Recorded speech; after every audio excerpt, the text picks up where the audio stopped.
On February 26, 2022, exactly 2 days after Russian forces entered Ukraine, the United States and the European Union made a decision that historians will likely record as the beginning of the end for the American financial empire.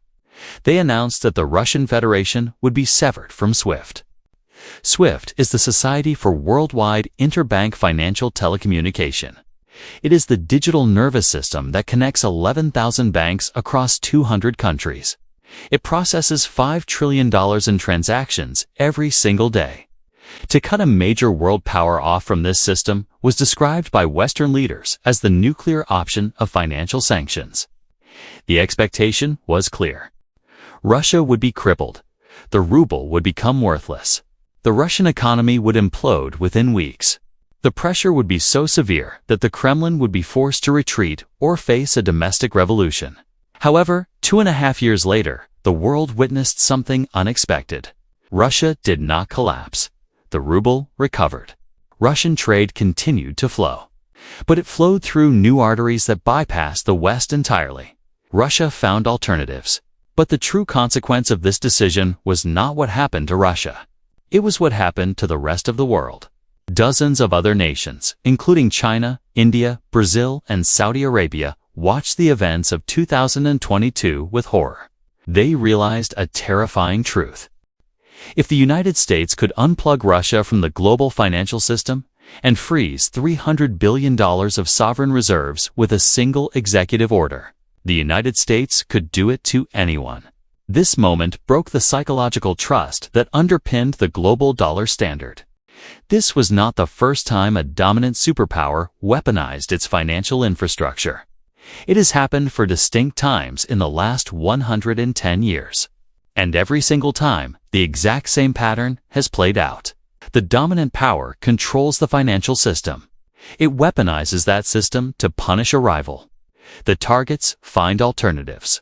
Neutral countries hedge their bets to ensure their own safety. And inevitably, the original weapon loses its power. The dominant empire believes it is exercising ultimate leverage, but in reality, it is destroying the very foundation of its own dominance.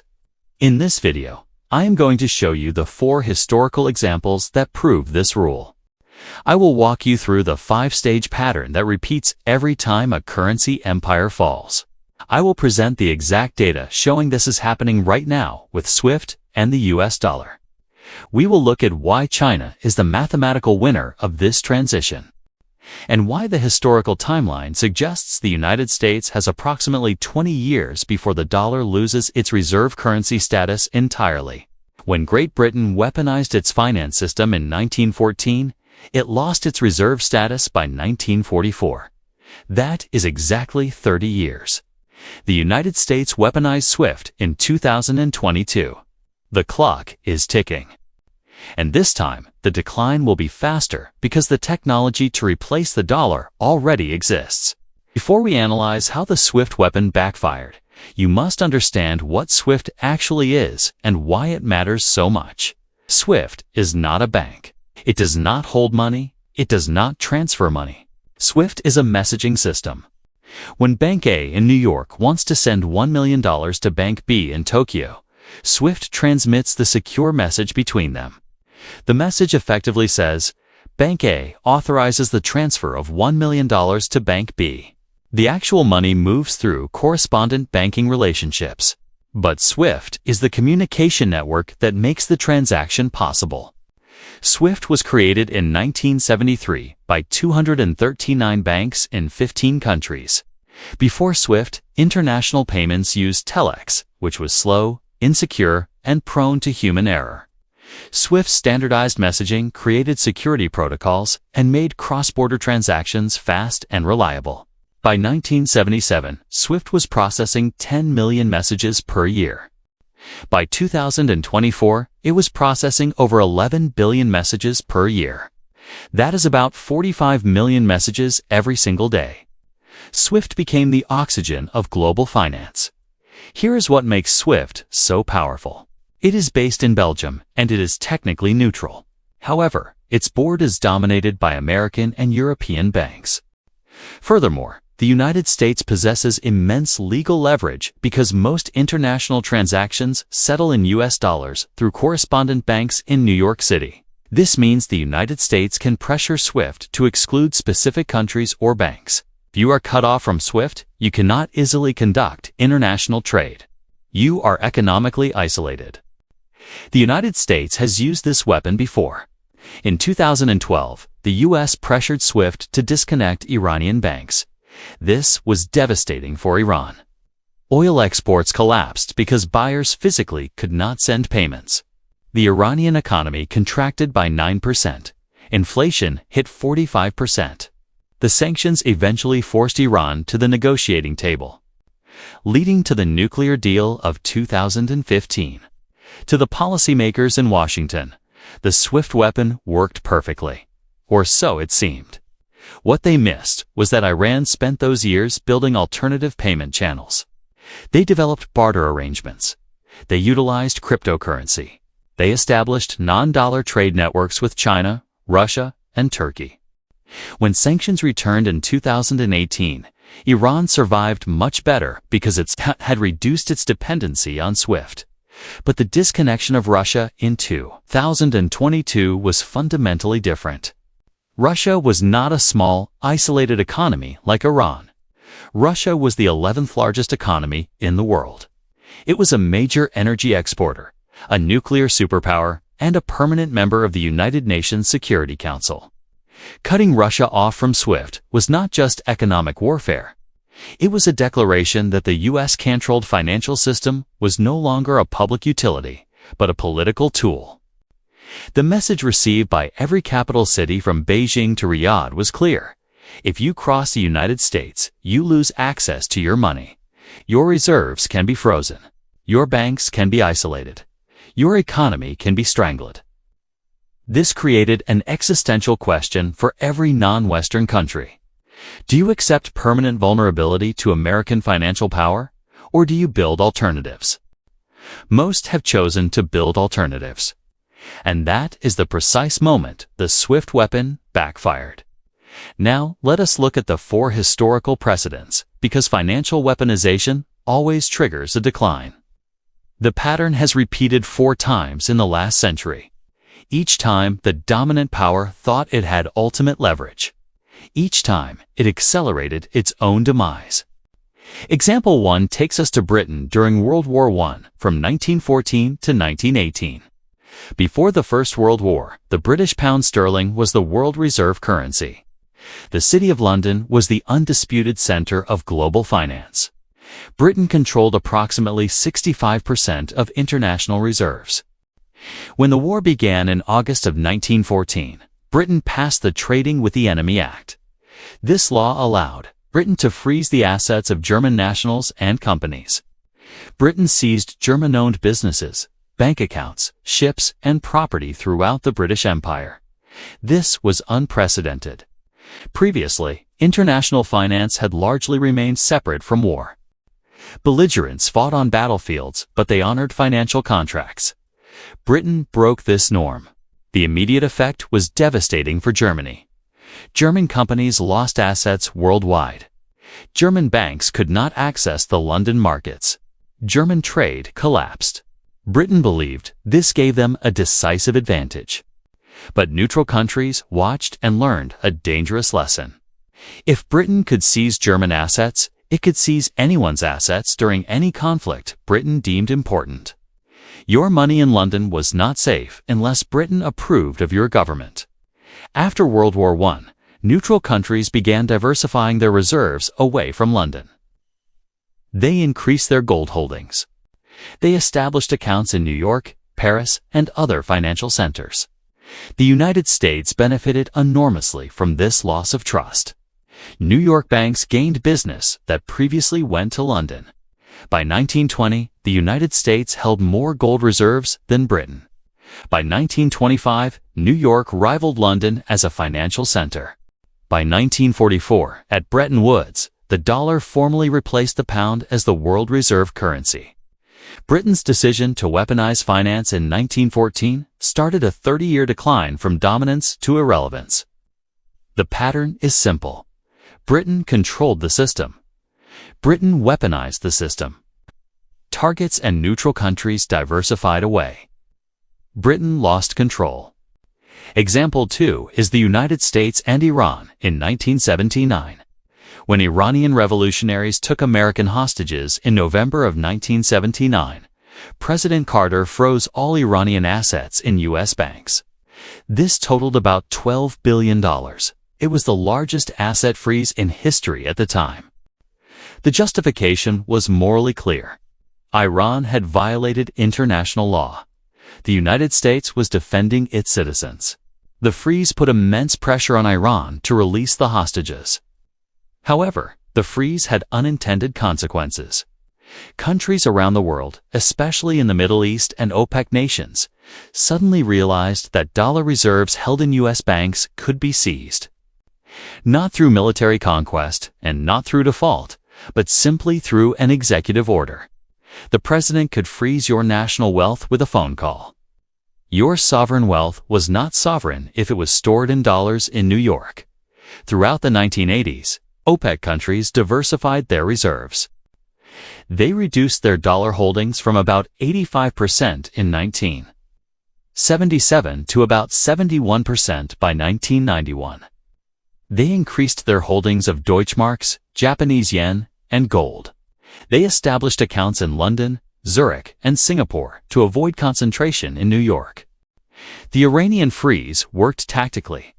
The hostages were released in January of 1981. But strategically, the freeze taught the world that dollar reserves could be weaponized. Every country understood they needed to diversify. The U.S. gained leverage over Iran, but it lost trust from everyone else. Example 3 is the United States and Russia in 2014. When Russia annexed Crimea in March of 2014, the U.S. imposed targeted sanctions. Russian officials were banned from the U.S. financial system. Russian banks faced restrictions. However, Russia was not cut off from SWIFT. The sanctions were calibrated to signal disapproval, but not enough to force Russia into full alternative systems. This was a strategic mistake by the United States because it gave Russia 8 years to prepare. From 2014 to 2022, Russia systematically reduced its dependency on the dollar. Russia cut its holdings of U.S. Treasury bonds from $130 billion in 2013 to just $2 billion by 2020. Simultaneously, Russia increased its gold reserves from 1,000 tons in 2014 to 2,300 tons by 2022. Russia developed the SPFs, its own version of SWIFT. Russia negotiated trade deals with China and India that allowed payment in rubles, yuan, or rupees. President Putin openly stated in speeches during these years that Russia was reducing dollar exposure because dollar reserves were unsafe. He explicitly said the U.S. uses the dollar as a weapon. Western analysts dismiss this as bluster, claiming Russia was too integrated into the global economy to decouple. But Russia was serious. And when the sanctions of 2022 arrived, Russia was ready. This brings us to example 4. The United States and Russia in 2022. On February 26th, the U.S. and EU announced that major Russian banks would be cut off from SWIFT. Additionally, $300 billion in Russian central bank reserves held in Western institutions were frozen. This was the nuclear option. Russia was being financially exiled from the Western world. The immediate effect was dramatic. The ruble crashed 30% in 2 days. The Russian stock market closed to prevent a total collapse. ATMs ran out of cash as citizens panicked. Western media declared an economic victory. But then, the unexpected happened. Russia stabilized.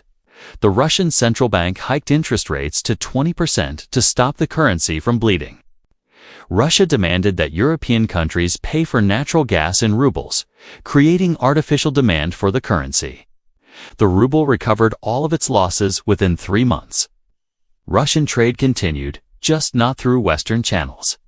Russia redirected oil exports to China, India, and the Middle East. Russia settled trade in yuan, rupees, and rubles. By late 2022, the Russian economy had stabilized. By 2023, Russian GDP actually grew faster than Germany or the United Kingdom. But the real damage was to the dollar and to SWIFT. Every country watching understood that the US would freeze reserves and cut off SWIFT for political reasons. If you are China, India, Saudi Arabia, or Brazil, you are thinking, we are not at war with the US today. But what if we have a dispute tomorrow? What if we disagree on Taiwan, Kashmir, or trade policy? Could the US freeze our $1 trillion in reserves? The answer is obviously yes. The precedent has been set. So what did these countries do? They did exactly what Britain's enemies did in 1914 and Iran's allies did in 1979. They diversified away from the dollar and SWIFT. They built alternatives. This brings us to the 5-stage framework. This is how financial weapons backfire. It is happening right now. Stage 1. The dominant power controls the payment system. From 1973 to 2022, the U.S. effectively controlled SWIFT. Stage 2. The dominant power weaponizes the system for foreign policy. From 2001 to 2022, the U.S. increasingly used financial sanctions, culminating in the Russia freeze. Stage 3. The targets find alternatives. Russia utilized CIPs, the Chinese cross-border payment system. By 2024, 40% of Russian trade was conducted in non-dollar currencies. Russia and China trade hit $240 billion, almost entirely in yuan and rubles. Stage 4. Neutral countries hedge. This is the critical stage we are in now. It is not just Russia. China saw what happened and accelerated its de-dollarization. China reduced its U.S. Treasury holdings from $1.3 trillion in 2013 to $775 billion by 2024. China increased its gold reserves massively. Saudi Arabia, a U.S. ally for 80 years, saw the reserves freeze and reconsidered its position. In March of 2023, Saudi Arabia announced it would accept yuan for oil sales to China. This broke the 50-year monopoly of the petrodollar. In 2024, Saudi Arabia joined the BRICS alliance. Stage 5. The original weapon loses power. This is where we are heading. SWIFT is still dominant, but it is declining. The dollar's share of global reserves has fallen from 71% in 1999 to 58% in 2024. That is a 13 percentage point drop, representing trillions of dollars in diversification. More importantly, the dollar's share of international trade settlement is declining from about 73% in 2020 to roughly 58% today. That is a 15 percentage point drop in just 2 years. This is the fastest de-dollarization in recorded history. Alternative systems are scaling rapidly. SIPs processed $27 trillion in transactions in 2023, more than double what it processed 3 years prior. Here is the key insight. The SWIFT weapon worked tactically in the short term to shock the Russian economy, but strategically, it failed. Russia survived. And because Russia survived, the SWIFT weapon can never be used again with the same effectiveness. Now, targets expect it. They prepare for it. And neutral countries have built the infrastructure to avoid it. Now, let me show you the timeline. How long does the United States have before the dollar loses its reserve status? We can estimate this by looking at the decline of the British pound. In 1914, Britain weaponized finance. In 1944, the dollar replaced the pound. That is 30 years from weaponization to replacement. However, Britain also fought 2 world wars that devastated its economy. The financial weaponization alone did not destroy the pound. It was a combination of weaponization, war, and debt. The United States is not currently fighting a world war, and its economy is still the largest in the world. This suggests the decline might be slower. However, modern technology accelerates everything. In 1914, building an alternative banking system took decades. In 2024, digital payment systems can scale exponentially in months. My estimate, based on historical patterns and current technological acceleration, is 15 to 25 years from the 2022 sanction event. It places the collapse of the dollar's reserve status somewhere between 2037 and 2047. It will not be eliminated entirely. The dollar will not disappear, but it will no longer be dominant. Its share of reserves will likely fall to 35 or 40%. It will be one currency among many in a multipolar world. The trajectory is already set. The dollar's share of reserves fell 13 percentage points over the last 25 years, but the rate is accelerating. The last 2 years saw a 4 percentage point drop. If that speed continues, we could reach non-dominant levels by 2035. Here's what that means practically for you. Right now, the United States can run unlimited budget deficits because the world needs dollars. Foreign countries buy U.S. treasuries to store their wealth. This allows the U.S. government to borrow $2 trillion per year at relatively low interest rates. The U.S. effectively exports its inflation to the rest of the world. But when the dollar's share of reserves falls below 40%, this privilege disappears. Foreign demand for U.S. debt collapses. Interest rates in the U.S. will spike. Budget deficits will become impossible to finance. The government will have to balance its budget or face hyperinflation. The American standard of living, which depends on importing more than it exports and paying with printed paper, will become unsustainable. This is the end of the free lunch. So, who wins and who loses? China wins massively. China is the obvious successor. It has the manufacturing base, the trade volume, and the alternative payment infrastructure in CIPS. China did not need to defeat the U.S. militarily. It just needed to wait for the U.S. to destroy the trust in its own currency. Russia proved to the global South that you can survive a Western financial blockade. Russia is no longer isolated. It is the pioneer of the post-dollar world. Gold wins. When countries lose trust in fiat currencies, that can be frozen by political decrees. They return to the only asset that has no counterparty risk. This is why central bank gold buying is at a 50-year high. The United States loses its hegemony, not immediately and not catastrophically overnight, but gradually and irreversibly. The reserve status of the dollar is the true source of American power. It allows for sanctions. It allows for funding a massive military. It allows for cheap imports. As that dominance fades, the U.S. will become a normal country, large and rich, but no longer the singular hyperpower. Europe loses alongside the U.S. by joining the sanctions and freezing reserves. Europe tied its economic fate to the weaponization of finance. As trade shifts to the east, Europe risks becoming economically subordinate. The SWIFT weapon looked powerful in February of 2022, but financial weapons are single-use items. Once you detonate them, the world builds defenses against them. Russia built alternatives. China accelerated its own systems. The BRICS alliance expanded. The petrodollar monopoly was broken.